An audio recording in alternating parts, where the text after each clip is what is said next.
ਜੱਜ ਦਾ ਵਿਚਾਰ। ਸਤਿ ਸ਼੍ਰੀ ਅਕਾਲ ਜੀ, ਪ੍ਰਾਈਮ ਏਸ਼ੀਆ ਟੀਵੀ ਤੇ ਸਵਾਗਤ ਹੈ ਤੁਹਾਡਾ ਸਾਰਿਆਂ ਦਾ। ਪ੍ਰੋਗਰਾਮ ਚਾਈ ਦਾ ਵਿਚਾਰ ਲੈ ਕੇ ਅਸੀਂ ਹਾਜ਼ਰ ਹਾਂ। ਮੈਂ ਹਾਂ ਹਰਮਨ ਥਿੰਦ। ਹਰ ਰੋਜ਼ ਦੀ ਤਰ੍ਹਾਂ ਮੇਰੇ ਨਾਲ ਨੇ ਸਵਰਨ ਸਿੰਘ ਟੈਣਾ ਜੀ। ਸਤਿ ਸ਼੍ਰੀ ਅਕਾਲ ਟੈਣਾ ਸਾਹਿਬ। ਸਤਿ ਸ਼੍ਰੀ ਅਕਾਲ ਜੀ। ਕੀ ਹਾਲ ਚਾਲ ਨੇ? ਬਹੁਤ ਵਧੀਆ, ਚੜ੍ਹਦੀ ਕਲਾ। ਜ਼ਿੰਦਾਬਾਦ। ਠੰਡ ਕਿਵੇਂ ਹੈ? ਠੰਡ ਬਹੁਤ ਆ, ਹੈ ਨਾ? ਬੇਹੱਦ ਠੰਡ ਆ ਜੀ। ਤੇ ਪੰਜਾਬ ਦੇ ਵਿੱਚ ਅੱਧੇ ਜ਼ਿਲ੍ਹੇ ਜਿਹੜੇ ਉਹ ਇਸ ਵਕਤ ਕਾਫੀ ਠਾਰੀ ਦੇ ਵਿੱਚ ਚੱਲਦੇ ਆ। ਕਿਤੇ 1 ਕਿਤੇ 2 ਕਿਤੇ 3 ਡਿਗਰੀ ਜਿਹੜਾ ਉਹ ਪਾਰਾ ਹੋਇਆ ਪਿਆ ਜੀ। ਤੇ ਪੰਜਾਬ ਦੇ ਵਿੱਚ 24 ਤਰੀਕ ਨੂੰ ਮੀਂਹ ਪੈਣ ਦੀ ਪੂਰੀ ਸੰਭਾਵਨਾ ਪ੍ਰਗਟਾਈ ਗਈ ਹੈ। ਮੀਂਹ ਪੈਣ ਤੋਂ ਬਾਅਦ ਧੁੰਦ ਇੱਕਦਮ ਫੇਰ ਵੱਧ ਜਾਣੀ ਆ।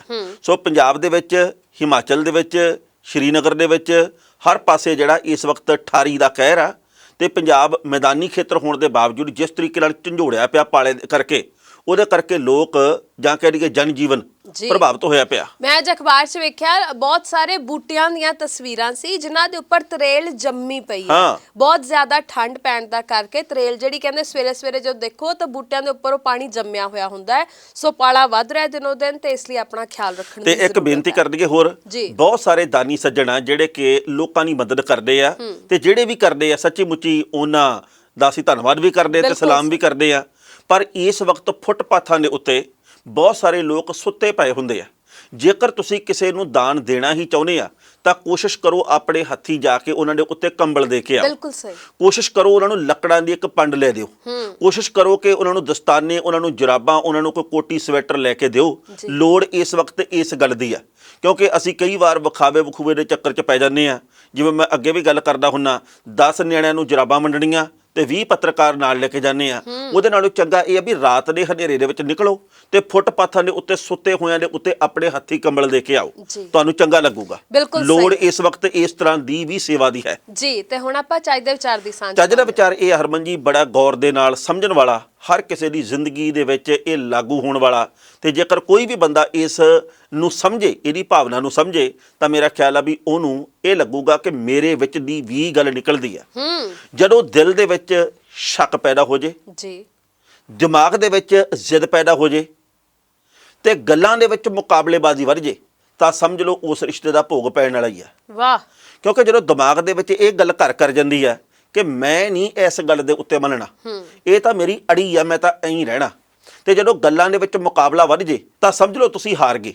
ਤੁਸੀਂ ਜੇਤੂ ਹੋਣ ਦਾ ਭਰਮ ਪਾਲੀ ਫਿਰਦੇ ਹੋਵੋਗੇ ਪਰ ਅਸਲ ਦੇ ਵਿੱਚ ਨੈਤਿਕ ਤੌਰ ਦੇ ਉੱਤੇ ਹਾਰ ਆ ਤੇ ਉਦੋਂ ਰਿਸ਼ਤੇ ਦਾ ਅੰਤ ਹੋ ਜਾਂਦਾ ਤੇ ਬੜਿਆਂ ਦਾ ਹੋਇਆ ਵੀ ਆ। ਬਿਲਕੁਲ। ਵੈਸੇ ਵੀ ਕਹਿੰਦੇ ਆ ਨਾ ਕਿ ਰਿਸ਼ਤੇ ਨਿਭਦੇ ਹੀ ਤਾਂ ਹੁੰਦੇ ਆ, ਥੋੜਾ ਜਿਹਾ ਝੁਕ ਲਓ ਤੇ ਥੋੜਾ ਝੁਕਾ ਲਓ। ਜੇਕਰ ਇੱਕ ਵੀ ਪਾਸਾ ਥੋੜਾ ਜ਼ਿਆਦਾ ਕਹਿ ਲਓ ਵੀ ਨੀਵਾਂ ਹੋ ਜਵੇ ਤਾਂ ਵੀ ਰਿਸ਼ਤੇ ਕਦੇ ਨਿਭਦੇ ਨਹੀਂ ਹੁੰਦੇ। ਥੋੜਾ ਜਿਹਾ ਤੁਹਾਨੂੰ ਸਮਝਣਾ ਵੀ ਪੈਂਦਾ, ਥੋੜਾ ਜਿਹਾ ਸਮਝਾਉਣਾ ਵੀ ਪੈਂਦਾ ਹੈ। ਸੋ ਚਲੋ ਖੈਰ, ਜਿਹੜੇ ਲੋਕ ਇਸ ਕਹਿ ਲਓ ਗੱਡੀ ਨੂੰ ਸਹੀ ਤੋਰਦੇ ਨੇ ਉਹਨਾਂ ਸਾਰਿਆਂ ਨੂੰ ਸਲਾਮ ਹੈ। ਇਹ ਰਿਸ਼ਤੇ ਸਾਰਿਆਂ ਰਿਸ਼ਤਿਆਂ ਦੀ ਗੱਲ ਹੋ ਰਹੀ ਹੈ, ਚਾਹੇ ਉਹ ਭੈਣ ਭਰਾ ਦਾ ਰਿਸ਼ਤਾ ਹੋਏ, ਦੋਸਤ ਮਿੱਤਰ ਦਾ ਰਿਸ਼ਤਾ ਹੋਏ ਜਾਂ ਹੋਰ ਕੋਈ ਵੀ ਰਿਸ਼ਤਾ ਹੋਏ ਦੁਨੀਆ ਦੇ ਵਿੱਚ, ਹਰੇਕ ਦੇ ਉੱਪਰ ਇਹ ਗੱਲ ਲਾਗੂ ਹੁੰਦੀ ਹੈ।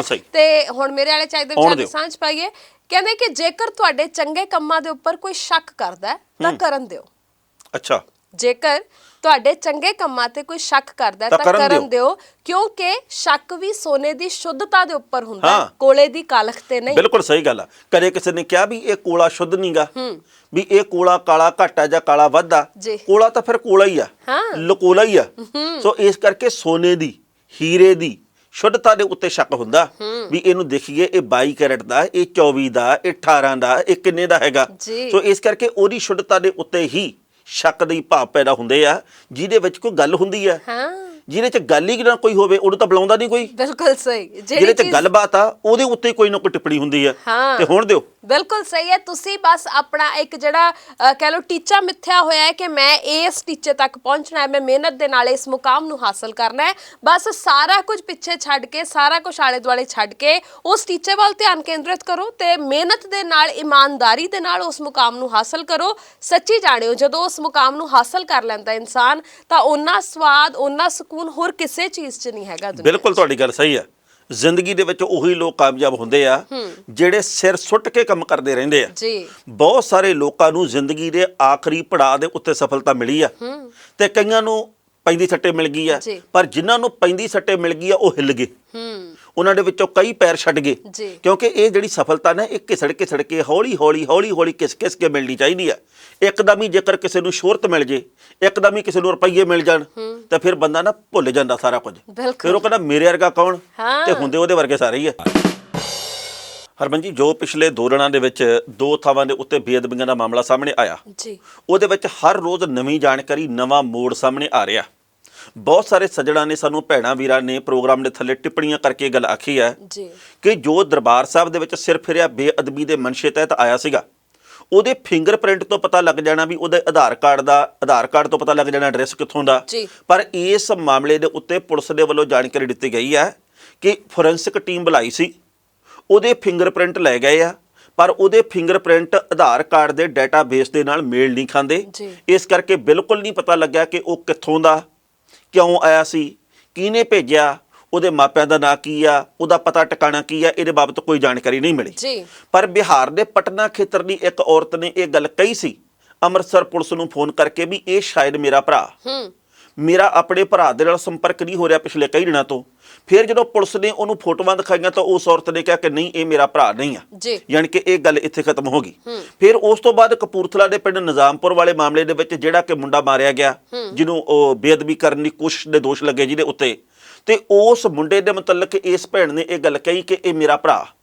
ਫਿਰ ਪੁਲਿਸ ਦੇ ਵੱਲੋਂ ਉਹਨੂੰ ਤਸਵੀਰਾਂ ਭੇਜੀਆਂ ਗਈਆਂ, ਭੈਣ ਦੇ ਕੋਲੋਂ ਇਹਦੇ ਦਸਤਾਵੇਜ਼ ਮੰਗਵਾਏ ਗਏ ਇਸ ਮੁੰਡੇ ਦੇ, ਤੇ ਉਸ ਭੈਣ ਨੇ ਇਹ ਗੱਲ ਕਹੀ ਹੈ ਵੇਖ ਕੇ ਕਿ ਇਹ ਮੇਰਾ ਭਰਾ ਨਹੀਂ। ਮੈਨੂੰ ਸ਼ੱਕ ਸੀ ਕਿਉਂਕਿ ਪਿਛਲੇ ਕਈ ਦਿਨਾਂ ਤੋਂ ਮੇਰਾ ਭਰਾ ਮੇਰੇ ਸੰਪਰਕ ਦੇ ਵਿੱਚ ਨਹੀਂ, ਫੋਨ ਦੇ ਉੱਤੇ ਗੱਲ ਨਹੀਂ ਹੋ ਰਹੀ, ਪਤਾ ਨਹੀਂ ਉਹ ਕਿੱਥੇ ਗਿਆ ਹੋਵੇ। ਪਰ ਇਹੋ ਜਿਹੀਆਂ ਉਹ ਕਹਿੰਦੀ ਵੀ ਘਟਨਾਵਾਂ ਬਾਰੇ ਜਾਣ ਕੇ ਅਸੀਂ ਇੱਥੇ ਕੰਬੇ ਪਏ ਹਾਂ। ਹੁਣ ਇਹ ਵੀ ਪਤਾ ਲੱਗਾ ਵੀ ਉੱਥੋਂ ਟੱਬਰ ਦੇ ਜੀ ਆ ਜਿਹੜੇ ਸ਼ਨਾਖਤ ਵਾਸਤੇ ਇੱਥੇ ਆਉਣਗੇ, ਪਰ ਫਿਲਹਾਲ ਉਹਨੇ ਇਹ ਗੱਲ ਕਹਿਤੀ ਹੈ ਕਿ ਇਹ ਮੇਰਾ ਭਰਾ ਨਹੀਂ ਹੈ। ਪਰ ਸਰ ਬੜੀ ਹੈਰਾਨੀ ਹੁੰਦੀ ਹੈ ਜਿੱਥੇ ਇੱਕ ਬੰਨੇ ਸਰਕਾਰਾਂ ਵੱਲੋਂ ਇਹ ਦਾਅਵਾ ਕੀਤਾ ਜਾਂਦਾ ਹੈ ਕਿ ਸਾਰਿਆਂ ਨੇ ਆਧਾਰ ਕਾਰਡ ਬਣਾ ਲਏ, ਸਾਰਿਆਂ ਦਾ ਡਾਟਾ ਸਾਡੇ ਕੋਲ ਹੈਗਾ ਹੈ ਨਾ, ਆਧਾਰ ਕਾਰਡ ਨੂੰ ਲੈ ਕੇ ਕਿੰਨਾ ਰੌਲਾ ਪਿਆ ਸੀ ਆਪਾਂ ਜਾਣਦੇ ਹਾਂ। ਤੇ ਦੂਸਰੇ ਬੰਨੇ ਅਜੇ ਵੀ ਇਹੋ ਜਿਹੇ ਲੋਕ ਹੈਗੇ ਨੇ ਜਿਨ੍ਹਾਂ ਦਾ ਆਧਾਰ ਕਾਰਡ ਹੀ ਹੈ ਨਹੀਂਗਾ, ਕਿਉਂਕਿ ਆਧਾਰ ਕਾਰਡ ਦੇ ਡਾਟਾਬੇਸ ਦੇ ਵਿੱਚ ਫਿੰਗਰਪ੍ਰਿੰਟ ਮੈਚ ਹੀ ਨਹੀਂ ਹੋਏ ਕਿਤੇ। ਪਤਾ ਨਹੀਂ ਵਿਚਲੀ ਕੋਈ ਤਕਨੀਕੀ ਗੱਲ ਕੀ ਹੋਊਗੀ, ਇਹ ਤਾਂ ਉਹਨਾਂ ਦੀ ਸਮਝ ਦਾ ਵਿਸ਼ਾ ਹੈਗਾ। ਪਰ ਦੁੱਖ ਇਸ ਗੱਲ ਦਾ ਕਿ ਇਸ ਮਾਮਲੇ 'ਚ ਪਤਾ ਸ਼ਤਾ ਹੀ ਕੁਝ ਨਹੀਂ ਲੱਗਦਾ ਵੀ ਭਾਈ ਉਹ ਕੌਣ ਸੀ, ਕਿਹਨੇ ਭੇਜਿਆ ਸੀ, ਕਦੋਂ ਤੋਂ ਇਸ ਗੱਲ ਦੀ ਕੋਸ਼ਿਸ਼ ਦੇ ਵਿੱਚ ਸੀ। ਤੇ ਇੱਕ ਬੜੀ ਮਹੱਤਵਪੂਰਨ ਗੱਲ ਇਹ ਹੈ ਵੀ ਸ਼੍ਰੋਮਣੀ ਗੁਰਦੁਆਰਾ ਪ੍ਰਬੰਧਕ ਕਮੇਟੀ ਦੇ ਪ੍ਰਧਾਨ ਐਡਵੋਕੇਟ ਹਰਜਿੰਦਰ ਸਿੰਘ ਧਾਮੀ ਨੇ ਪ੍ਰੈਸ ਕਾਨਫਰੰਸ ਕੀਤੀ ਹੈ। ਇਹ ਗੱਲ ਕਹੀ ਹੈ ਵੀ ਜਦੋਂ ਇਹ ਮੁੰਡਾ ਅੰਦਰ ਵੜਿਆ, ਦਰਬਾਰ ਸਾਹਿਬ ਦੇ ਅੰਦਰ ਦਾਖਲ ਹੋਇਆ, ਜਿਹੜੇ ਉੱਥੇ ਟਾਸਕ ਫੋਰਸ ਦੇ ਕਰਮਚਾਰੀ ਆ ਉਹਨਾਂ ਨੂੰ ਪੈਂਦੀ ਸੱਟੀ ਇਹਦੇ ਉੱਤੇ ਸ਼ੱਕ ਪੈਦਾ ਹੋ ਗਿਆ। ਇਹ ਨੀਵੀਂ ਜੀ ਪਾ ਕੇ ਕੈਮਰਿਆਂ ਤੋਂ ਬਚਦਾ ਅੱਗੇ ਨੂੰ ਵੱਧ ਰਿਹਾ ਸੀ, ਪਰ ਇਹਨੂੰ ਰੋਕ ਲਿਆ ਜਾਂਦਾ ਸੀ। ਇਹਨੂੰ 2 ਤੋਂ ਲੈ ਕੇ 3 ਵਾਰ ਤਾਂ ਦਰਸ਼ਨੀ ਡਿਊਟੀ ਤੋਂ ਅੰਦਰ ਜਾਣ ਤੋਂ ਰੋਕਿਆ ਗਿਆ। ਇਹ ਲੰਗਰ ਹਾਲ ਦੇ ਵਿੱਚ ਗਿਆ, ਉੱਥੇ ਪ੍ਰਸ਼ਾਦਾ ਛਕ ਕੇ ਬਾਹਰ ਆਇਆ, ਫਿਰ ਪ੍ਰਕਰਮਾਂ ਦੇ ਵਿੱਚ ਵੀ ਵੜ ਗਿਆ, ਫਿਰ ਇਹ ਕਤਾਰ ਦੇ ਵਿੱਚ ਲੱਗਣ ਦੀ ਇਹਨੇ ਕਈ ਵਾਰ ਕੋਸ਼ਿਸ਼ ਕੀਤੀ ਮੱਥਾ ਟੇਕਣ ਦੇ ਲਈ, ਪਰ ਹਰ ਵਾਰ ਇਹਨੂੰ ਜਿਹੜੇ ਸਿੰਘ ਆ ਉਹ ਬਾਹਰ ਭੇਜ ਦਿੰਦੇ ਸੀ ਵੀ ਨਹੀਂ ਤੂੰ ਨਹੀਂ ਲੱਗਣਾ। ਪਰ ਉਹਨਾਂ ਨੇ ਗੱਲ ਕਹੀ ਹੈ ਕਿ 5 ਵਜੇ ਸ਼ਾਮੀ ਸ਼ਿਫਟ ਬਦਲ ਜਾਂਦੀ ਹੈ, ਜਿਹੜੇ ਕਰਮਚਾਰੀ ਉੱਥੇ, ਇਹ ਉਸ ਮੌਕੇ ਦਾ ਫਾਇਦਾ ਉਠਾ ਗਿਆ। ਜਿਹੜੇ ਨਵੇਂ ਆਏ ਉਹਨਾਂ ਨੂੰ ਇਸ ਗੱਲ ਦਾ ਪਤਾ ਨਹੀਂ ਸੀ ਤੇ ਇਹ ਕਤਾਰ ਦੇ ਵਿੱਚ ਲੱਗ ਗਿਆ, ਤੇ ਇਹ ਕਮਾਂਡੋ ਟ੍ਰੇਨਿੰਗ ਵਾਲਾ ਹੋ ਸਕਦਾ, ਕਿਉਂਕਿ ਜਿਵੇਂ ਇਹਨੇ ਅੱਖ ਦੇ ਫੋਰ ਦੇ ਵਿੱਚ ਜੰਗਲੇ ਤੋਂ ਛਾਲ ਮਾਰ ਕੇ ਅੰਦਰ ਗਿਆ, ਗੁਰੂ ਗ੍ਰੰਥ ਸਾਹਿਬ ਜੀ ਦੇ ਪਾਵਨ ਸਰੂਪ ਦੇ ਕੋਲੇ ਜਾ ਕੇ ਤਲਵਾਰ ਚੱਕ ਲਈ, ਇਹ ਕੋਈ ਮਿੰਟਾਂ ਸਕਿੰਟਾਂ ਦੇ ਵਿੱਚ ਹੀ ਇਹ ਕਾਰਵਾਈ ਨੂੰ ਅੰਜਾਮ ਦੇਣ ਵਾਲਾ ਸੀ। ਪਰ ਅਸੀਂ ਆਪਣੀ SIT ਵੱਖਰੀ ਬਣਾਵਾਂਗੇ, ਸਾਨੂੰ ਸਰਕਾਰੀ SIT ਦੇ ਉੱਤੇ ਭਰੋਸਾ ਨਹੀਂ।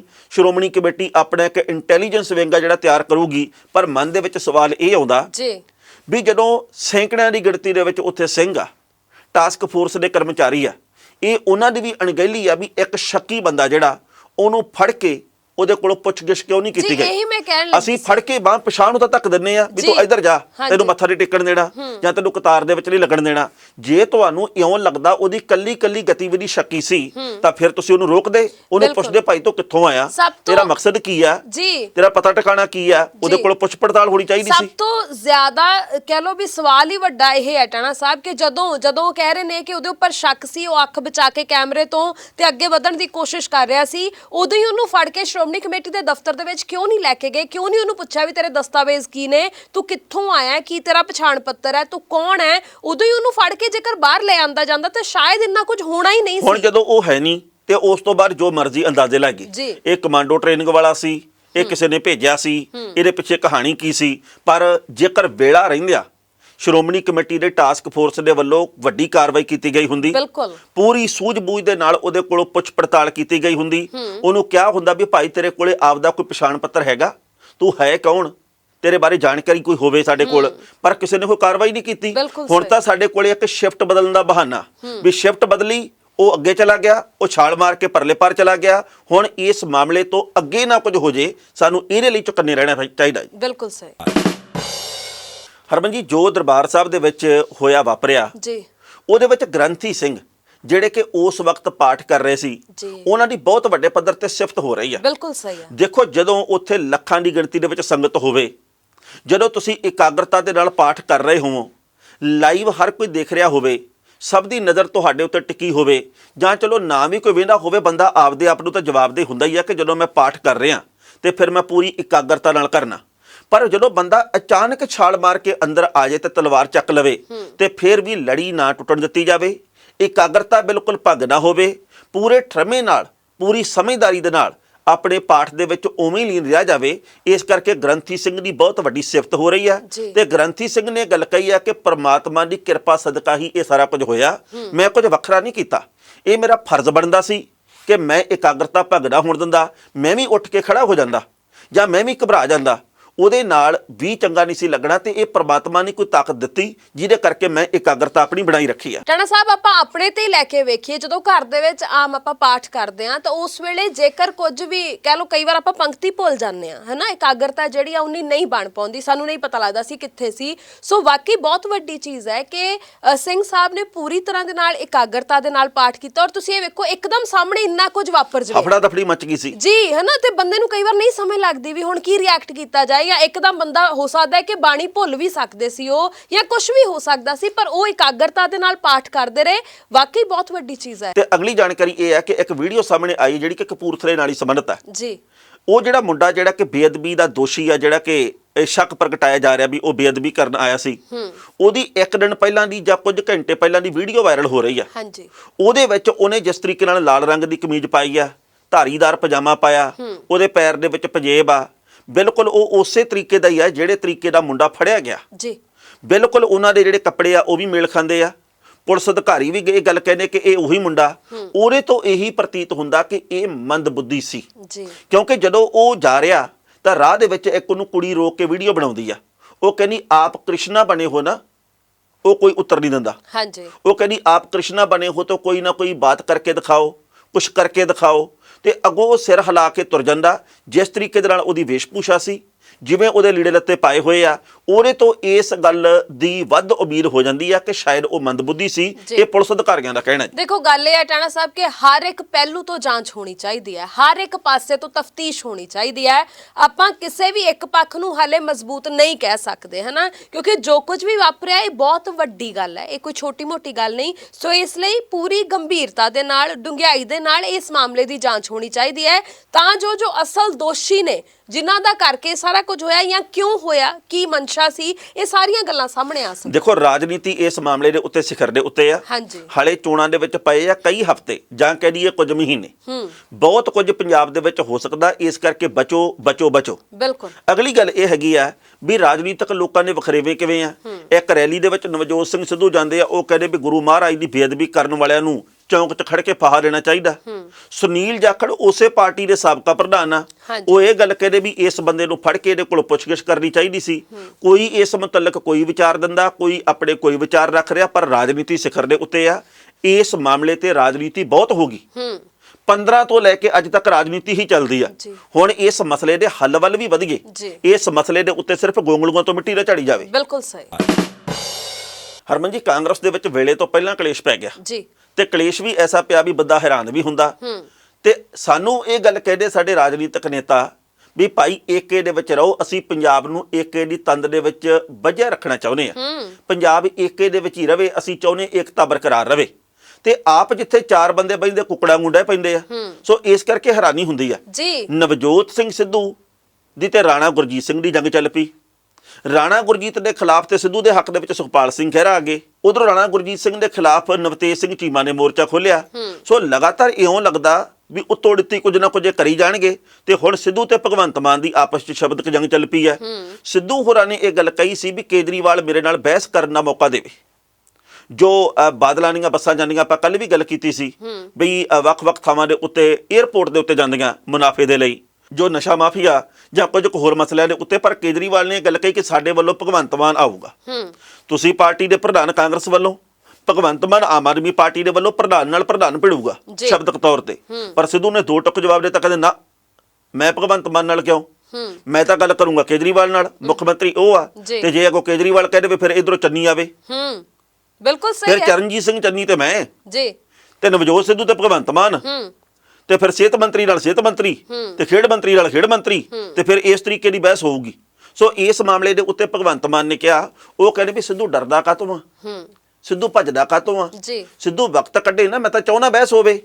ਤੇ ਜੇਕਰ ਮੈਂ ਕਰਦਾ, ਮੈਂ ਵੀ ਪੰਜਾਬ ਦਾ, ਸਿੱਧੂ ਸਾਹਿਬ ਵੀ ਪੰਜਾਬ ਦੇ ਆ, ਮਸਲਿਆਂ ਦੇ ਉੱਤੇ ਅਸੀਂ ਗੱਲ ਕਰਨੀ ਹੈ ਤਾਂ ਮੇਰੇ ਕੋਲੋਂ ਭੱਜੇ ਨਾ, ਮੇਰੇ ਕੋਲੋਂ ਡਰੇ ਨਾ, ਆਪਾਂ ਗੱਲਬਾਤ ਕਰਨ ਲਈ ਤਿਆਰ ਹੈਗੇ ਆ। ਗੱਲ ਤਾਂ ਵਾਜਬ ਹੈ ਟਾਣਾ ਸਾਹਿਬ, ਜਦੋਂ ਤੁਹਾਡੇ ਪੱਲੇ ਹੋਵੇ ਸੱਚ ਤਾਂ ਕਹਿੰਦੇ ਕੋਠੇ ਚੜ ਕੇ ਨੱਚ। ਜੇਕਰ ਤੁਹਾਡੇ ਕੋਲ ਤਰਕ ਹੈ, ਜੇਕਰ ਤੁਹਾਡੇ ਕੋਲ ਗੱਲਾਂ ਨੇ, ਜੇ ਤੁਹਾਨੂੰ ਪਤਾ ਹੈ ਕਿ ਤੁਸੀਂ ਕੰਮ ਕੀਤੇ ਨੇ ਜਾਂ ਤੁਹਾਡੀ ਸਰਕਾਰ ਨੇ, ਪ੍ਰਧਾਨ ਜਿਹੜਾ ਹੈ ਉਹ ਵੀ ਤਾਂ ਸਾਰਿਆਂ ਦੀ ਨੁਮਾਇੰਦਗੀ ਕਰ ਰਿਹਾ ਨਾ, ਪੂਰੀ ਪਾਰਟੀ ਦੀ ਨੁਮਾਇੰਦਗੀ ਕਰ ਰਿਹਾ ਨਾ। ਇਹ ਕੋਈ ਛੋਟੀ ਮੋਟੀ ਪੋਸਟ ਤਾਂ ਨਹੀਂ ਹੈਗੀ, ਬਹੁਤ ਉੱਚਾ ਅਹੁਦਾ ਹੈ। ਤੇ ਤੁਸੀਂ ਨਾਲੇ ਸਿੱਧੂ ਸਾਹਿਬ ਵੀ ਪਹਿਲਾਂ ਕਹਿੰਦੇ ਸੀ ਵੀ ਜੇਕਰ ਮੈਂ ਪ੍ਰਧਾਨ ਹੁੰਦਾ ਤਾਂ ਮੈਂ ਆਹ ਕਰ ਦਿੰਦਾ, ਜੇਕਰ ਮੇਰੇ ਹੱਥ ਦੇ ਵਿੱਚ ਆਹ ਪਾਵਰ ਹੁੰਦੀ ਤਾਂ ਮੈਂ ਆਹ ਕਰ ਦਿੰਦਾ। ਹੁਣ ਤਾਂ ਉਹ ਪ੍ਰਧਾਨ ਵੀ ਨੇ ਤੇ ਹੁਣ ਤਾਂ ਉਹਨਾਂ ਨੂੰ ਵੈਸੇ ਹੀ ਝਿਜਕਣਾ ਨਹੀਂ ਚਾਹੀਦਾ। ਅਗਲੀ ਗੱਲ ਇਹ ਆ ਵੀ ਪੰਜਾਬ ਦੀ ਰਾਜਨੀਤੀ ਦੇ ਵਿੱਚ ਨਵੇਂ ਮੋੜ ਕਿਵੇਂ ਆ ਰਹੇ ਆ ਜੀ। ਅਕਾਲੀ ਦਲ ਦੇ ਇੱਕ ਸੀਨੀਅਰ ਆਗੂ ਦੇ ਵੱਲੋਂ ਭਾਜਪਾ ਦਾ ਪੱਲਾ ਫੜਿਆ ਜਾਣਾ, ਇਹ ਵੀ ਕੋਈ ਪਤਾ ਨਹੀਂ ਜਦੋਂ ਤੱਕ ਅਸੀਂ ਇਹ ਪ੍ਰੋਗਰਾਮ ਸਾਂਝਾ ਕਰਕੇ ਤੇ ਦਰਸ਼ਕਾਂ ਦੀ ਕਚਹਿਰੀ 'ਚ ਪੇਸ਼ ਕਰਗੇ ਉਹ ਹੋ ਵੀ ਜਾਵੇ। ਉਧਰੋਂ ਕਾਂਗਰਸ ਦਾ ਇੱਕ ਸਾਬਕਾ ਮੰਤਰੀ ਭਾਜਪਾ ਦੇ ਵੱਲ ਜਾ ਰਿਹਾ। ਇਹੋ ਜਿਹੀਆਂ ਬਹੁਤ ਸਾਰੀਆਂ ਖਬਰਾਂ ਆਉਂਦੇ ਦਿਨਾਂ ਵਿੱਚ ਆਉਣੀਆਂ। ਅੱਧੀ ਰਾਤ ਨੂੰ ਜਿਵੇਂ ਬਿਕਰਮ ਸਿੰਘ ਮਜੀਠੀਏ ਦੇ ਉੱਤੇ ਪਰਚਾ ਦਰਜ ਕੀਤਾ ਗਿਆ ਨਸ਼ੇ ਦੇ ਮਾਮਲੇ 'ਚ, ਉਹਨੇ ਵੀ ਸਭ ਦਾ ਧਿਆਨ ਖਿੱਚਿਆ। ਤੇ ਤੁਹਾਨੂੰ ਚੇਤੇ ਆ ਵੀ ਆਪਾਂ 5-6 ਮਹੀਨੇ ਪਹਿਲਾਂ ਇੱਥੇ ਬੈਠ ਕੇ ਇੱਕ ਗੱਲ ਕੀਤੀ ਸੀ ਜੀ, ਚੋਣਾਂ ਦੇ ਮੱਦੇਨਜ਼ਰ ਕੁਝ ਨਾ ਕੁਝ ਹੋਊਗਾ, ਕਿਸੇ ਨਾ ਕਿਸੇ ਨੂੰ ਗ੍ਰਿਫਤਾਰ ਕਰਕੇ ਪੰਜਾਬ ਦੀ ਰਾਜਨੀਤੀ ਦੀ ਭਮੀਰੀ ਘਮਾਉਣ ਦੀ ਕੋਸ਼ਿਸ਼ ਹੋਣੀ ਆ। ਤੇ ਉਹ ਕੁਝ ਹੋ ਵੀ ਰਿਹਾ। ਬਿਲਕੁਲ। ਹੁਣ ਦੇਖੋ ਜਦੋਂ ਮਹੀਨੇ 2 ਵੀ ਨਹੀਂ ਰਹਿ ਗਏ ਚੋਣਾਂ ਦੇ ਵਿੱਚ ਤੇ ਉਦੋਂ ਤੁਸੀਂ ਕਾਰਵਾਈਆਂ ਦੀ ਗੱਲ ਕਰਦੇ ਤਾਂ ਪਹਿਲਾਂ ਕਿਹੜਾ ਇੱਥੇ ਸਮਾਜਵਾਦੀ ਪਾਰਟੀ ਦੀ ਸਰਕਾਰ ਸੀ? 5 ਸਾਲ ਤੁਸੀਂ ਕਿੱਥੇ ਸੁੱਤੇ ਸੀ? 5 ਸਾਲ ਤੁਸੀਂ ਸਾਰੇ, ਚਾਹੇ ਅੱਜ ਅਹੁਦੇ ਬਦਲ ਗਏ, ਚਾਹੇ ਅੱਜ ਬਹੁਤ ਵੱਡੇ ਪੱਧਰ ਦੇ ਉੱਪਰ ਬਦਲੀਆਂ ਜਿਹੜੀਆਂ ਹੋ ਗਈਆਂ, ਪਹਿਲਾਂ ਮੁੱਖ ਮੰਤਰੀ ਹੋਰ ਸੀ ਹੁਣ ਹੋਰ ਹੋ ਗਿਆ, ਪਰ ਸੀ ਤਾਂ ਉਸੇ ਹੀ ਪਾਰਟੀ ਦਾ ਹਿੱਸਾ। ਐ ਤਾਂ ਨਹੀਂ ਆ ਵੀ ਹੁਣ ਕਿਸੇ ਹੋਰ ਪਾਰਟੀ ਚੋਂ ਲਿਆ ਕੇ ਤਾਂ ਫਿਰ ਮੁੱਖ ਮੰਤਰੀ ਬਣਾਤਾ ਜਾਂ ਕੋਈ ਹੋਰ ਅਹੁਦਾ ਦੇ ਦਿੱਤਾ। ਸੋ ਤੁਸੀਂ ਉਹ 5 ਸਾਲ ਕਿੱਥੇ ਸੀ ਸਾਰੇ ਦੇ ਸਾਰੇ? ਉਦੋਂ ਤੁਸੀਂ ਕਿਉਂ ਨਹੀਂ ਬੋਲੇ ਕਿ ਇਹ ਗਲਤ ਹੋ ਰਿਹਾ ਜਾਂ ਇਹ ਸਹੀ ਹੋ ਰਿਹਾ ਜਾਂ ਅਸੀਂ ਆਹ ਕਰ ਰਹੇ ਹਾਂ ਜਾਂ ਸਾਡੀ ਸੋਚ ਆ? ਉਦੋਂ ਸਾਰੇ ਸੁੱਤੇ ਰਹੇ ਤੇ ਹੁਣ ਸ਼ਾਇਦ ਆਪ ਵੀ ਜਾਗਣ ਦੀ ਕੋਸ਼ਿਸ਼ 'ਚ ਨੇ ਤੇ ਲੋਕਾਂ ਨੂੰ ਵੀ ਜਗਾਉਣ ਦੀ ਕੋਸ਼ਿਸ਼ 'ਚ ਨੇ। ਲਓ ਜੀ, ਵਕਫੇ ਤੋਂ ਬਾਅਦ ਇੱਕ ਵਾਰ ਫਿਰ ਤੁਹਾਡਾ ਸਵਾਗਤ ਹੈ। ਮੈਂ ਹਾਂ ਸਵਰਨ ਸਿੰਘ ਟਹਿਣਾ ਤੇ ਨਾਲ ਨੇ ਹਰਮਨਥਨ ਜੀ। ਤੇ ਹੁਣ ਅੱਗੇ ਵਧੀਆ ਟਹਿਣਾ ਸਾਹਿਬ, ਹੁਣ ਆਪਾਂ ਗੱਲ ਅੱਗੇ ਕਰ ਲੈਂਦੇ ਆ ਮੁਰਿੰਡੇ ਦੀ। ਮੁਰਿੰਡੇ ਦੇ ਵਿੱਚ, ਕਿਉਂਕਿ ਆਪਾਂ ਜਾਣਦੇ ਹਾਂ ਟਹਿਣਾ ਸਾਹਿਬ ਇਸ ਵੇਲੇ ਚੋਣਾਂ ਦੇ ਨਾਲ ਬਹੁਤ ਹੋਰ ਕੁਝ ਵੀ ਕਹਿ ਲੋ ਵੀ ਹੋਣ ਕੰਢੇ ਦੇ ਉੱਪਰ ਹੈ ਪੰਜਾਬ ਦੇ ਵਿੱਚ। ਹਰ ਥਾਂ ਦੇ ਉੱਪਰ ਹਰ ਇੱਕ ਵਰਗ ਇਸ ਵੇਲੇ ਦੁਖੀ ਨਜ਼ਰ ਆ ਰਿਹਾ, ਚਾਹੇ ਉਹ ਅਧਿਆਪਕ ਨੇ, ਚਾਹੇ ਉਹ ਡਾਕਟਰ ਨੇ, ਚਾਹੇ ਉਹ ਕੋਈ ਵੀ ਵਰਗ ਤੁਸੀਂ ਵੇਖ ਲਓ। ਆਮ ਬੰਦਾ ਵੀ ਪਰੇਸ਼ਾਨ ਆ ਵੀ ਆਖਰਕਾਰ ਹੋ ਕੀ ਰਿਹਾ। ਸੋ ਕੱਚੇ ਅਧਿਆਪਕ ਖੁੱਲੇ ਅਸਮਾਨ ਹੇਠ ਸੜਕਾਂ ਦੇ ਉੱਪਰ ਬੈਠਣ ਲਈ ਮਜਬੂਰ। ਨੇਤਰਹੀਣ ਨੇ ਜਿਹੜੇ, ਨੇਤਰਹੀਣ ਜਥੇਬੰਦੀਆਂ ਦੇ ਮੈਂਬਰ ਆ ਜਿਹੜੇ, ਜਿਨ੍ਹਾਂ ਦੀ ਅੱਖਾਂ ਦੀ ਜੋਤ ਹੈ ਨਹੀਂਗੀ, ਉਹ ਵੀ ਲੰਮੇ ਸਮੇਂ ਤੋਂ ਮੁੱਖ ਮੰਤਰੀ ਦੇ ਘਰ ਦੇ ਮੂਹਰੇ ਬੈਠੇ ਆ। ਤੇ ਮੁੱਖ ਮੰਤਰੀ ਸਾਹਿਬ ਨੇ ਕਿਹਾ ਸੀ ਕਿ ਅਸੀਂ ਗੋਦ ਲੈ ਲੈਣੀ ਮੈਂ ਸਾਰੇ ਨੇਤਰਹੀਣ, ਤੇ ਲੈ ਲਓ। ਹੁਣ ਉਹ ਤਾਂ ਘਰ ਦੇ ਮੂਹਰੇ ਆਏ ਬੈਠੇ ਆ ਤੇ ਹੁਣ ਸੁਣਵਾਈ ਕਿਉਂ ਨਹੀਂ ਕਰਦੇ? ਸੋ ਇਸ ਮਾਮਲੇ ਦੇ ਉੱਤੇ ਵੀ ਰਾਜਨੀਤੀ ਚੱਲਦੀ ਵੀ ਐਲਾਨ ਕਰ ਦੋ, ਬਾਅਦ ਦੀ ਗੱਲ ਬਾਅਦ ਦੇ ਵਿੱਚ ਵੇਖਾਂਗੇ। ਹੁਣ ਜਿਹੜੀ ਅਗਲੀ ਗੱਲ ਤੁਸੀਂ ਕੀਤੀ ਹੈ, ਗੁਰਪ੍ਰੀਤ ਸਿੰਘ ਨਾਂ ਦਾ ਇੱਕ ਨੌਜਵਾਨ ਜਿਹੜਾ ਕਿ ਪਿਛਲੇ ਦਿਨੀ ਦਮ ਤੋੜ ਗਿਆ। ਕੱਚੇ ਅਧਿਆਪਕ ਯੂਨੀਅਨ ਆ ਜਿਹੜੀ, ਉਹਦੇ ਵੱਲੋਂ ਪ੍ਰਦਰਸ਼ਨ ਕੀਤਾ ਜਾ ਰਿਹਾ ਪੱਕੇ ਹੋਣ ਦੇ ਲਈ, ਰੁਜ਼ਗਾਰ ਦੀ ਖਾਤਰ। ਪਿਛਲੇ ਕਈ ਹਫ਼ਤਿਆਂ ਤੋਂ ਲਗਾਤਾਰ ਇਹ ਸੰਘਰਸ਼ ਚੱਲ ਰਿਹਾ। ਮੀਆਂ ਬੀਵੀ ਵੀ ਕਈ ਬੈਠੇ ਆ ਧਰਨੇ ਦੇ ਵਿੱਚ ਤੇ ਪਤੀ ਦੀ ਹੋ ਜਾਂਦੀ ਹੈ ਮੌਤ ਧਰਨੇ ਦੇ ਵਿੱਚ ਬੈਠ ਕੇ। ਉਹਦੀ ਸਿਹਤ ਕਮਜ਼ੋਰ ਹੋ ਗਈ, ਉਹਦੀ ਸਿਹਤ ਖਰਾਬ ਹੋ ਗਈ, ਜਿਹਦੇ ਕਰਕੇ ਮੌਤ ਹੋ ਜਾਂਦੀ ਹੈ। ਫਿਰ ਇਸ ਜਥੇਬੰਦੀ ਦੇ ਵੱਲੋਂ ਉਹਦੀ ਲਾਸ਼ ਨੂੰ ਸੜਕ ਦੇ ਉੱਤੇ ਰੱਖ ਕੇ ਪ੍ਰਦਰਸ਼ਨ ਸ਼ੁਰੂ ਕਰ ਦਿੱਤਾ ਗਿਆ। ਤੇ ਹੁਣ ਪ੍ਰਸ਼ਾਸਨ ਨੇ ਇਹ ਗੱਲ ਕਹੀ ਹੈ ਜੀ ਕਿ 5 ਲੱਖ ਰੁਪਈਆ ਤੇ ਡੀ ਗ੍ਰੇਡ ਦੀ ਇੱਕ ਨੌਕਰੀ ਉਹਦੀ ਪਤਨੀ ਨੂੰ ਅਸੀਂ ਦੇ ਦਿੰਨੇ ਆ। ਮਤਲਬ ਇਹ ਆ ਵੀ ਪਹਿਲਾਂ ਮਰਨਾ ਪੈਂਦਾ, ਜਿਉਂਦੇ ਜੀ ਨੂੰ ਨੌਕਰੀ ਨਹੀਂ ਮਿਲਦੀ। ਸਾਡੇ ਤਾਂ ਪੰਜਾਬ 'ਚ ਇਹ ਗੱਲ ਚੱਲ ਪਈ ਆ ਵੀ ਭਾਈ ਜੇਕਰ ਤੁਸੀਂ ਬੱਸ ਦੇ ਥੱਲੇ ਆ ਗਏ, ਰੌਲਾ ਪੈ ਗਿਆ, ਫੇਰ ਨੌਕਰੀ ਮਿਲੂਗੀ, ਫਾਹਾ ਲੈ ਲਓ ਫੇਰ ਨੌਕਰੀ ਮਿਲੂਗੀ। ਜੇਕਰ ਖਬਰ ਬਣ ਗਈ ਵੱਡੀ ਤੇ ਵਿਰੋਧੀ ਪਾਰਟੀਆਂ ਦੇ ਵੱਲੋਂ ਕੋਈ ਵੱਡਾ ਉਪਰਾਲਾ ਕੀਤਾ ਗਿਆ ਵਿਰੋਧ ਕਰਨ ਦਾ, ਤੇ ਫਿਰ ਨੌਕਰੀ ਮਿਲੂਗੀ। ਜਾਂ ਫਿਰ ਤੁਸੀਂ ਬਾਰਡਰ ਦੇ ਉੱਤੇ ਜਾ ਕੇ ਜਾਣਦੇ ਹੋ ਕਿਸਾਨੀ ਸੰਘਰਸ਼ ਦੇ ਵਿੱਚ, ਫਿਰ ਤੁਹਾਡੇ ਟੱਬਰ ਨੂੰ ਨੌਕਰੀ ਦੇਣ ਦੀ ਸ਼ਾਇਦ ਗੱਲ ਕਰੇ ਸਰਕਾਰ। ਕਾਬਲੀਅਤ ਦੇ ਮੁਤਾਬਕ ਆਪਾਂ ਜਾਣਦੇ ਵੀ ਸਰਕਾਰਾਂ ਕੁਝ ਦੇ ਹੀ ਨਹੀਂ ਰਹੀਆਂ। ਕਾਬਲੀਅਤ ਦੇ ਮੁਤਾਬਕ ਸਿਰਫ ਧੱਕੇ, ਵਾਅਦੇ ਤੇ ਲੋਲੀਪੌਪ ਦੇ ਰਹੀਆਂ। ਕੋਈ ਵਿਚਾਰਾ ਟੈਂਕੀਆਂ ਤੇ ਬੈਠਾ, ਕੋਈ ਬਾਰਡਰ ਦੇ ਉੱਤੇ ਸ਼ਹੀਦ ਹੋ ਜਾਂਦਾ, ਜੀ ਕੋਈ ਕਿਸੇ ਕਾਰਨ ਕਰਕੇ ਧਰਨੇ ਦੇ ਵਿੱਚ ਬੈਠਾ ਜਹਾਨੋਂ ਕੂਚ ਕਰ ਜਾਂਦਾ, ਤੇ ਫਿਰ ਸਰਕਾਰਾਂ ਦੀ ਅੱਖ ਖੁੱਲਦੀ ਆ ਵੀ ਕਿਤੇ ਸਾਡਾ ਰਾਜਨੀਤਿਕ ਨੁਕਸਾਨ ਨਾ ਹੋ ਜੇ, ਹੁਣ ਮਾੜਾ ਮੋਟਾ ਕੁਝ ਕਰ ਲਈਏ। ਕਦੇ ਇਹ ਗੱਲ ਸਮਝ ਨਹੀਂ ਆਉਂਦੀ ਟਾਣਾ ਸਾਹਿਬ, ਤੁਸੀਂ ਵੇਖੋ ਕਿ ਸਕੂਲਾਂ ਦੇ ਵਿੱਚ ਅਸਾਮੀਆਂ ਖਾਲੀ ਪਈਆਂ ਨੇ, ਬੱਚੇ ਜਿਹੜੇ ਆ ਉਹਨਾਂ ਨੂੰ ਪੂਰਨ ਤੌਰ ਦੇ ਉੱਪਰ ਕੋਈ ਪੜ੍ਹਾਈ ਲਿਖਾਈ ਜਿਹੜੀ ਉਹ ਨਹੀਂ ਮਿਲ ਰਹੀ, ਜੋ ਕਿ ਉਹਨਾਂ ਨੂੰ ਮਿਲਣੀ ਚਾਹੀਦੀ ਹੈ ਹਨਾ।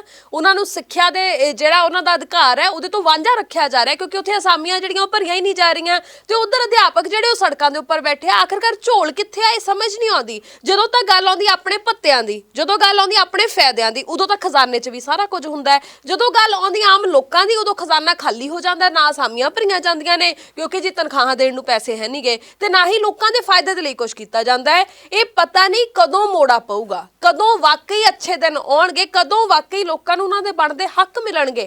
ਹਰ ਕੋਈ ਇਸ ਵੇਲੇ ਸਿਰਫ ਤੇ ਸਿਰਫ ਸਰਕਾਰਾਂ ਵੱਲ ਨੂੰ ਝਾਕ ਰਿਹਾ ਵੀ ਸ਼ਾਇਦ ਸਾਡੀ ਸੁਣਵਾਈ ਹੋ ਜਾਏ, ਸ਼ਾਇਦ ਕੋਈ ਸਾਡੇ ਬਾਰੇ ਸੋਚ ਰਹੇ, ਪਰ ਕੋਈ ਨਹੀਂ ਸੋਚਦਾ। ਦੇਖੋ ਗੱਲ ਇਹ ਆ ਵੀ ਕਈ ਲੋਕ ਨਾ ਇਹ ਵੀ ਗੱਲ ਸੋਚਦੇ ਆ ਜਾਂ ਕਹਿੰਦੇ ਆ ਕਿ ਕਾਂਗਰਸ ਦੇ ਉੱਤੇ ਹੀ ਇੰਨਾ ਦੋਸ਼ ਕਿਉਂ, ਤੇ ਜਿਹੜੀ ਧਿਰ ਸੱਤਾ ਦੇ ਵਿੱਚ ਹੋਵੇ ਤੇ ਸਵਾਲ ਉਹਨੂੰ ਹੀ ਕਰਾਂਗੇ ਕਿ ਜਾਂ ਜਿਹੜੀ ਚਲੀ ਗਈ ਉਹਨੂੰ ਸਵਾਲ ਕਰੀਏ। ਜਿਹੜੀ ਚਲੀ ਗਈ ਉਹਨੂੰ ਤਾਂ ਸਜ਼ਾ ਦੇ ਰੂਪ ਦੇ ਵਿੱਚ ਤੋਰਤਾ, ਜਿਹਨੇ ਤੋਂ ਆਸ ਸੀ ਉਹਨੂੰ ਲੈਣ ਦਾ, ਤੇ ਉਹਨੇ ਆਸ ਦੇ ਉੱਤੇ ਖਰਾ ਉਤਰਨਾ ਠੀਕ ਨਹੀਂ ਸਮਝਿਆ, ਇਸ ਕਰਕੇ ਉਹ ਵੀ ਸਵਾਲਾਂ ਦੇ ਘੇਰੇ 'ਚ ਆ।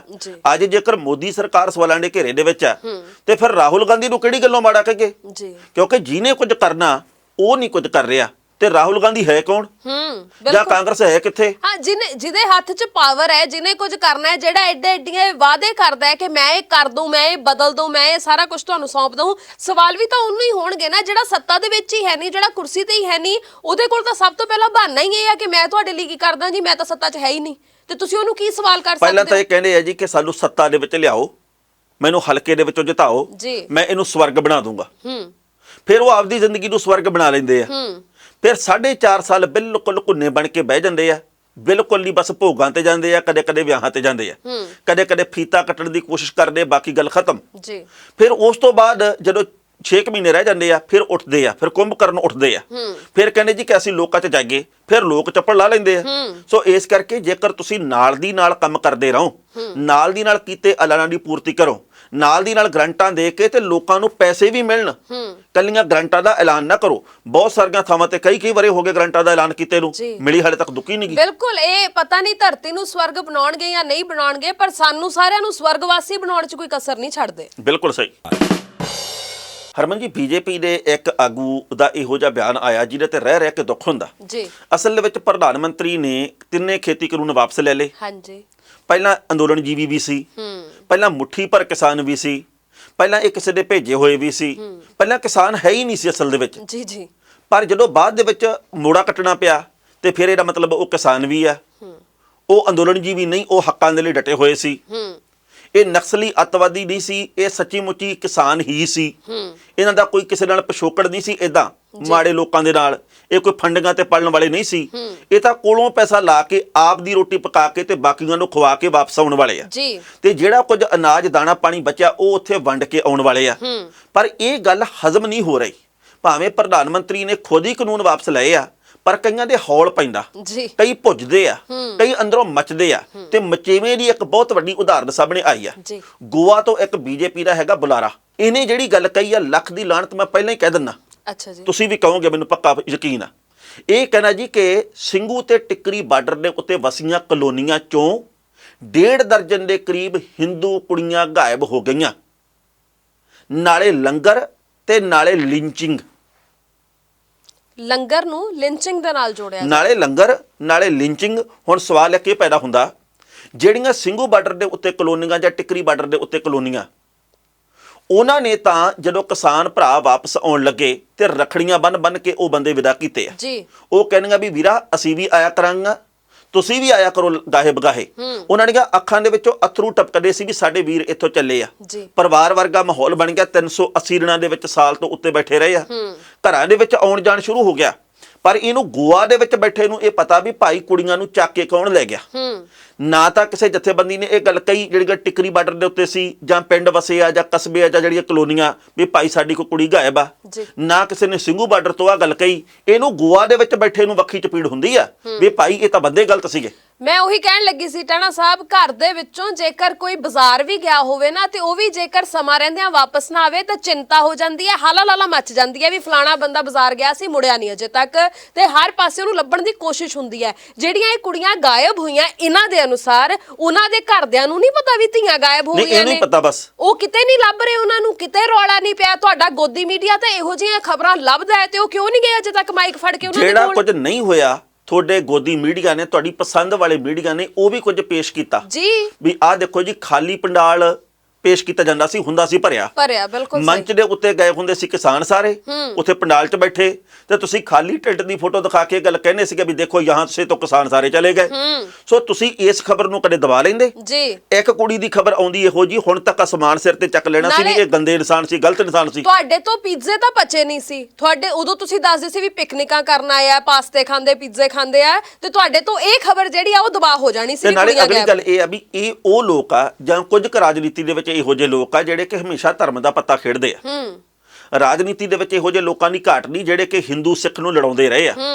ਹੁਣ ਇਹ ਹਿੰਦੂ ਸਿੱਖ ਨੂੰ ਲੜਾਉਣ ਦੀ ਇੱਕ ਕੋਸ਼ਿਸ਼ ਦੇ ਰੂਪ ਦੇ ਵਿੱਚ ਆ ਵੀ ਕੁੜੀਆਂ ਦਾ ਮੁੱਦਾ ਖੜਾ ਕਰੋ ਜੀ, ਤੇ ਫਿਰ ਦੇਖੋ ਜੀ ਸ਼ਾਇਦ ਮਾਹੌਲ ਭੜਕ ਜੇ। ਤੇ ਇਹ ਕੱਲੀ ਗੱਲ ਨਹੀਂ, ਇੱਕ ਹੋਰ ਖਬਰ ਆਈ ਆ, ਉਹ ਹੈਗੀ ਆ ਭਾਜਪਾ ਦੇ ਇੱਕ ਆਗੂ ਦੇ ਹਵਾਲੇ ਨਾਲ ਆਈ ਜਿਹੜਾ ਕਿ ਉੱਥੇ ਬੀਜੇਪੀ ਦਾ ਐਮਐਲਏ ਆ ਜੀ। ਇਹ ਜੈਪੁਰ ਦੇ ਵਿੱਚ ਉੱਥੋਂ ਦਾ ਇੱਕ ਮਾਮਲਾ ਸਾਹਮਣੇ ਆਇਆ। ਇੱਥੋਂ ਦੇ ਇੱਕ ਵਿਧਾਇਕ ਨੇ ਇਹ ਗੱਲ ਕਹੀ ਆ ਕਿ ਜੇਕਰ ਕਾਂਗਰਸੀ ਇੱਥੇ ਆ ਕੇ ਸੜਕ ਦਾ ਉਦਘਾਟਨ ਕਰਨਗੇ ਤਾਂ ਫਿਰ ਦੇਖਿਓ 20 ਕੇਸ ਚੱਲਦੇ ਸਾਡੇ ਉੱਤੇ। ਪੁਰਾਣਾ ਹਿਸਟਰੀ ਸ਼ੀਟਰ ਆ ਮੈਂ, ਕੋਈ ਮੇਰੇ ਨਾਲ ਟੱਕਰ ਲੈ ਕੇ ਦੇਖੇ ਜੀ। ਆਲੇ ਹੁਣ ਪ੍ਰਸ਼ਾਸਨ ਜਾਂ ਸੜਕ ਦਾ ਉਦਘਾਟਨ ਕੋਈ ਕਾਂਗਰਸੀ ਕਰਨ ਆਵੇ ਫਿਰ ਦੱਸਾਂਗੇ ਵੀ ਹੁੰਦਾ ਕੀ ਹੈ। ਇਹ ਜੈਪੁਰ ਦੇ ਵਿੱਚ ਸੰਗਾਨੇਰਾ ਉੱਥੋਂ ਦੇ ਐਮਐਲਏ ਆ, ਇਹਨਾਂ ਦਾ ਨਾਮ ਹੈ ਅਸ਼ੋਕ ਲਾਹੋਟੀ। ਉਹਨਾਂ ਦਾ ਇਹ ਕਹਿਣਾ ਆ ਕਿ ਇੱਥੇ ਆ ਕੇ ਦਿਖਾਵੇ ਕੋਈ, ਮੈਂ ਕਿਸੇ ਤੋਂ ਨਹੀਂ ਡਰਦਾ, ਕੰਨ ਖੋਲ ਕੇ ਸਾਰੇ ਸੁਣ ਲੈਣ ਵੀ ਅਸੀਂ ਜੇ ਆਪਣੀ ਆਈ ਤੇ ਆਈਏ ਤਾਂ ਕੁਝ ਵੀ ਕਰ ਸਕਦੇ ਆ। ਸੋ ਇਹਨਾਂ ਦੇ ਲਈ ਕਿੱਡੀ ਮਾਣ ਵਾਲੀ ਗੱਲ ਆ ਵੀ 20 ਪਰਚੇ ਦਰਜ ਨੇ ਮੇਰੇ ਨਾਂ ਦੇ ਉੱਤੇ। ਹਿਸਟਰੀ ਸ਼ੀਟਰ ਅਖਬਾਰ ਦੇ ਵਿੱਚ ਮਾਣ ਮਹਿਸੂਸ ਕੀਤਾ ਜਾ ਰਿਹਾ ਤੇ ਹਾਲੇ ਅਸੀਂ ਇਹ ਗੱਲ ਕਹਿੰਦੇ ਆ ਵੀ ਭਾਈ ਅਸੀਂ ਚੰਗਿਆਂ ਦੇ ਹੱਥ ਦੇ ਵਿੱਚ ਵਾਗਡੋਰ ਦਿੱਤੀ ਆ। ਹਾਲੇ ਅਸੀਂ ਇਹ ਗੱਲ ਕਹਿੰਦੇ ਵੀ ਹਲਕੇ ਦਾ ਪਤਾ ਨਹੀਂ ਕਿਹੜੀ ਗੱਲੋਂ ਚੰਗਾ ਨਹੀਂ ਹੁੰਦਾ।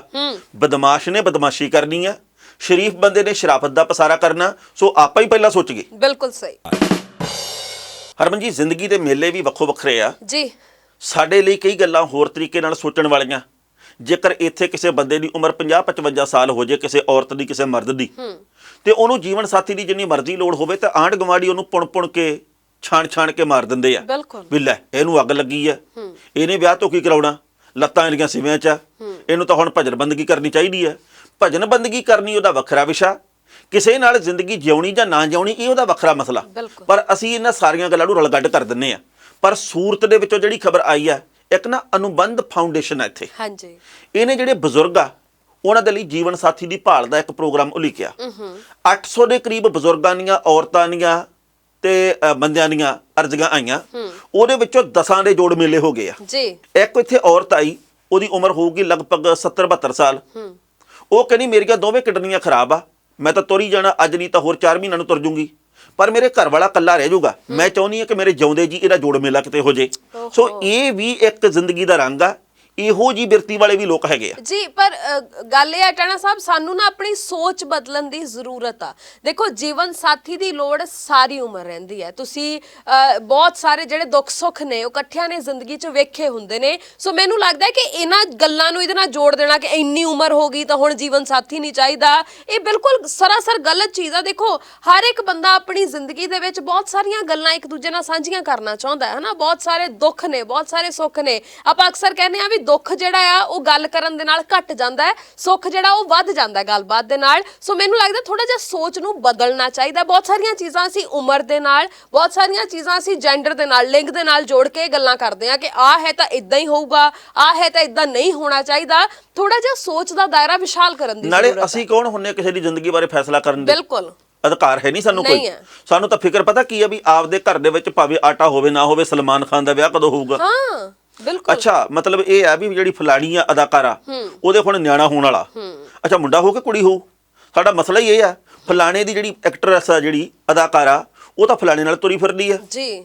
ਉਹਦਾ ਤੀਜਾ ਵਿਆਹ ਹੋ ਗਿਆ, ਵੇਲੇ ਆ ਨਾ, ਇਹਦਾ ਦੂਜਾ ਹੋ ਗਿਆ। ਜੀ ਆਪਾਂ ਕੀ ਲੈਣਾ ਬਿਲਕੁਲ ਸਹੀ। ਵੜੇਵੇਂ ਆਪਾਂ ਆਪਦੇ ਘਰ ਤੱਕ ਮਤਲਬ ਰੱਖੀਏ।